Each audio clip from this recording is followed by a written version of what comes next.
Hello, ready na ba? Mic check. Mic check. Welcome to Tahimik na Bayan with Tito Nonoy. Tahimik na Bayan is a podcast about raising awareness about the harmful effects of excessive noise, engage with experts and policymakers, and to amplify the voices of victims suffering from disruptive environments. Our podcast talks about our personal experiences in dealing with abusive neighbors, public nuisances, and criminal elements of our neighborhood. So, without much further ado, here's our host, Tito Nonoy.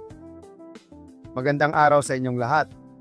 Ang episode na ito ay isang matinding pagsusuri sa kung paano nagdulot ng laganap na impunidad ang kapabayaan ng autoridad sa bayan ng Oton, Iloilo. Hindi natin palalampasin ang papel ng kapulisan, ang lokal na pamahalaan, at ang kultura ng takot na kanilang nilikha sa pagpapabaya sa mga krimen na paulit-ulit nang nagaganap sa ating bayan.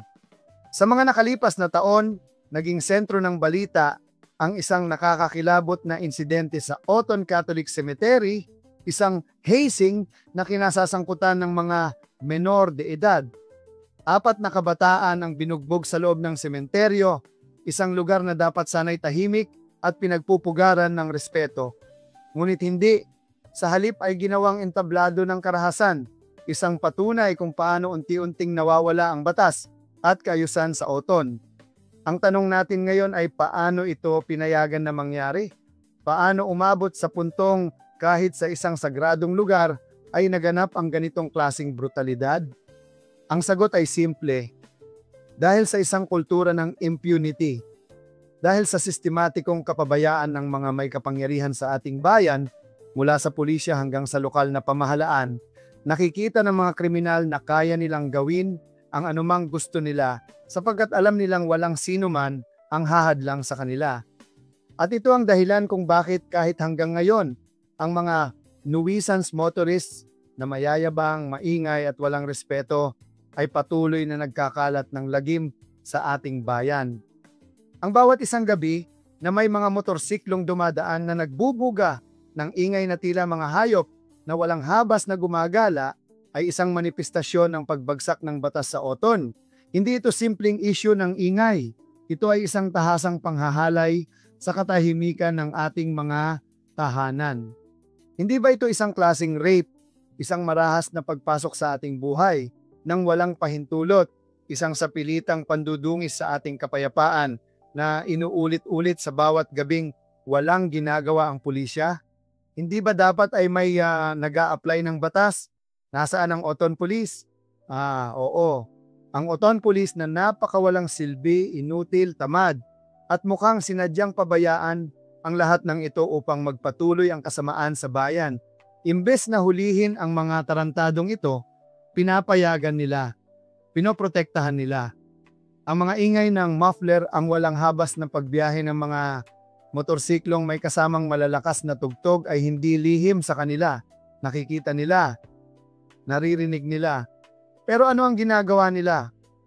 Wala, tahimik, walang galaw, wala silang pakialam. Pero bakit nga ba ganito? Ang sagot ay masakit ngunit malinaw. Ang mismong LGU ng Oton, ang pangunahing tagapagtanggol ng mga kriminal. Oo, sila mismo ang dahilan kung bakit patuloy ang paglala ng kawalan ng batas sa ating bayan. Paano nila ito ginagawa? Sa pamamagitan ng kanilang lubusang kapabayaan. Sa pamamagitan ng pagpapahintulot sa mga kriminal na magpatuloy sa kanilang gawain nang walang anumang parusa. Sa pamamagitan ng pagpapatuloy ng sistemang hindi nagsisilbi sa mamamayan, kundi sa mga masasamang elemento na sumisira sa ating bayan. At dahil sa kawalan ng aksyon ng mga kinauukulan, ang mga mamamayan mismo ang gumaganti sa kaparehong paraan. Kung hindi sila kayang protektahan ng batas, bakit pa nila ito susundin? Kaya ngayon, hindi lang nuisance motorists ang ating problema, kundi ang mga taong sa kanilang galit at pagkadismaya ay gumaganti na rin gamit ang parehong taktika. Mga taong sinisira ang katahimikan ng iba sa parehong paraan na sinira ang kanila. Mga taong gumagamit na rin ng marahas na paraan upang maramdaman lamang nila na may hustisya sa mundong ito. Ano ang naging bunga ng kapabayaan ng LGU at pulisya? Isang lipunan kung saan ang batas ay hindi na gumagana. Isang lipunan kung saan ang sino mang may lakas ng loob at walang takot ay maaaring gumawa ng anumang gusto nila. Isang lipunan kung saan ang paghihiganti ang naging normal na reaksyon sa bawat kawalan ng hustisya. Kailan ito magtatapos? Kailan tayo gigising mula sa bangungot na ito? Kailan natin ipapakita sa mga duwag at inutil na nasa pwesto na hindi natin sila kailangang takbuhan para sa hustisya, kundi dapat natin silang singilin para sa kanilang pagkakasala? Ang bayan ng Oton ay hindi dapat maging isang pugad ng mga kriminal. Hindi dapat ito maging isang lugar kung saan ang tahimik ay naaapi at ang masasama ay namamayani. Pero bakit nga ba ganito? Ang sagot ay masakit ngunit malinaw. Ang mismong LGU ng Oton ang pangunahing tagapagtanggol ng mga kriminal. Oo, sila mismo ang dahilan kung bakit patuloy ang paglala ng kawalan ng batas sa ating bayan. Paano nila ito ginagawa? Sa pamamagitan ng kanilang lubusang kapabayaan. Sa pamamagitan ng pagpapahintulot sa mga kriminal na magpatuloy sa kanilang gawain nang walang anumang parusa. Sa pamamagitan ng pagpapatuloy ng sistemang hindi nagsisilbi sa mamamayan kundi sa mga masasamang elemento na sumisira sa ating bayan. At dahil sa kawalan ng aksyon ng mga kinauukulan, ang mga mamamayan mismo ang gumaganti sa kaparehong paraan. Kung hindi sila kayang protektahan ng batas, bakit pa nila ito susundin? Kaya ngayon hindi lang nuisance motorists ang ating problema, kundi ang mga taong sa kanilang galit at pagkadismaya ay gumaganti na rin gamit ang parehong taktika. Mga taong sinisira ang katahimikan ng iba sa parehong paraan na sinira ang kanila. Mga taong gumagamit na rin ng marahas na paraan upang maramdaman lamang nila na may hustisya sa mundong ito. Isa sa mga naging simbolo ng kasalukuyang estado ng Oton ay si Master T, isang musikero na binuo ang kanyang buong persona batay sa isang notorious na drug lord sa Oton. Mahilig siyang tumugtog ng malalakas na tugtog, isang pagsasagisag ng kapangyarihan at kawalan ng respeto sa batas na tila itinuro sa kanya ng mismong bayan na kinalakihan niya. Ang kanyang musika ay puno ng mga salaysay tungkol sa kawalan ng hustisya, sa paglaganap ng karahasan, at sa katiwalian ng mga nasa kapangyarihan. Isang malinaw na indikasyon na kahit sa sining, napipilitan ang mga tao na sumalamin sa krimeng patuloy na nangyayari sa Oton. Habang patuloy na lumalala ang sitwasyon, mas marami pang mga artist ang gumagawa ng mga obrang naglalarawan ng kanilang paghihirap, ng kanilang galit at ng kanilang kawalang kakayahan na lumaban sa sistemang sumisira sa kanilang buhay. Sa kabila ng lahat ng ito, tila isang tahimik na sigaw ang bumabalot sa bayan, isang pighati na hindi maipahayag ng malaya dahil sa takot sa mas matinding ganti. At bago natin tapusin ang episode na ito, nais naming iparinig sa inyo ang isa sa mga awitin ni Master T, isang kantang naglalarawan sa tunay na estado ng Oton. Pakinggan natin kung paano niya inilalarawan ang kawalan ng batas, ang kawalang hustisya, at ang kasamaan na patuloy na pinapayagang lumaganap sa ating bayan.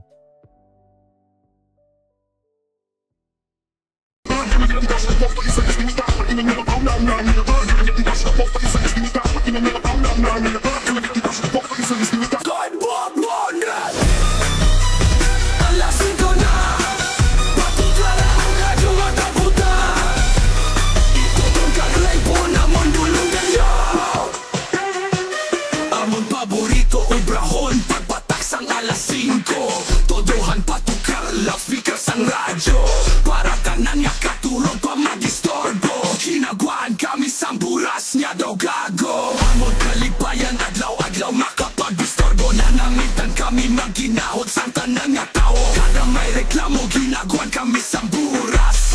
Daw galulu kabakoy kami kada oras. Amod kalipayan adlaw-adlaw makapag-distorbo. Nanangitan kami magginahod sang tanan nga tao. Kada may reklamo ginagwaan kami sang buras. Daw galulu kabakoy kami kada oras. wala kami bumutunggot sa gahon. Nanamitan lang kami nga may gareklamo. Daw kinahalay ka ginalugos na mo nang kapamate. Daw kinaitot na mo tanan sila sa bule.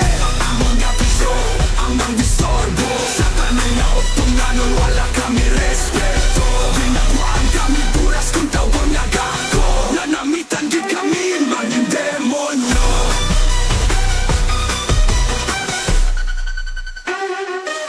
Amo ng bisyo, ang lesson ko na katugara ang radyo nga daw puta.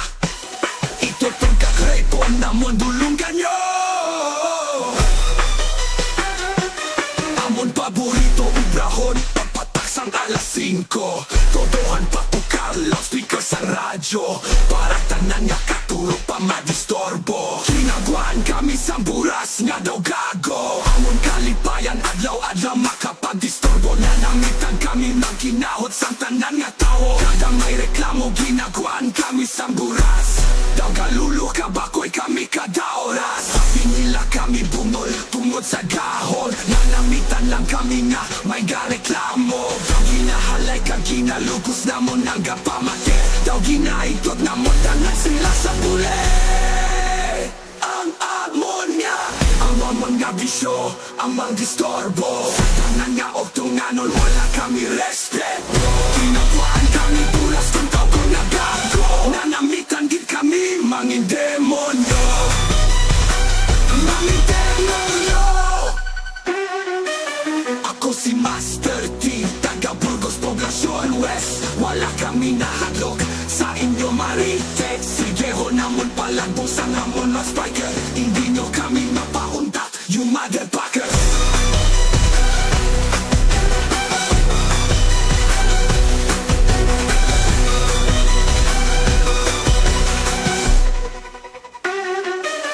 Ako si Master T, taga Burgos, Poblacion West. Wala kami nahadlok sa inyo marites. Sige ho namon palagbo sa namon na spiker. Hindi nyo kami mapauntat, you motherfuckers. You motherfuckers.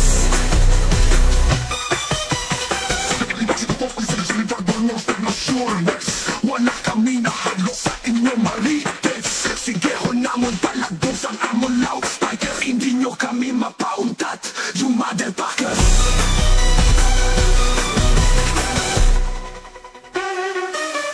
Fuckers. You motherfuckers. You motherfuckers. Ang pagbabago ay nasa ating mga kamay. Maraming salamat sa inyong pakikinig sa ating talakayan ngayon. Sana ay may napulot kayong mahalagang aral tungkol sa disiplina, respeto, at responsibilidad sa komunidad. Huwag kalimutang abangan ang ating susunod na episode kung saan tatalakayin natin ang iba pang mahalagang isyu sa ating lipunan. Hanggang sa muli at sana ay patuloy kayong makinig at makibahagi sa ating mga diskusyon. We've just heard Tito Nonoy share his experiences in Odon, shedding light on the challenges faced by the community. Join us again next time as we hear more stories from Tito Nonoy and dive deeper into Filipino society, its issues, struggles, and valuable insights. This is Jessica, and like Tito Nonoy, I'm also hoping for a tahimik na bayan. See you in the next episode.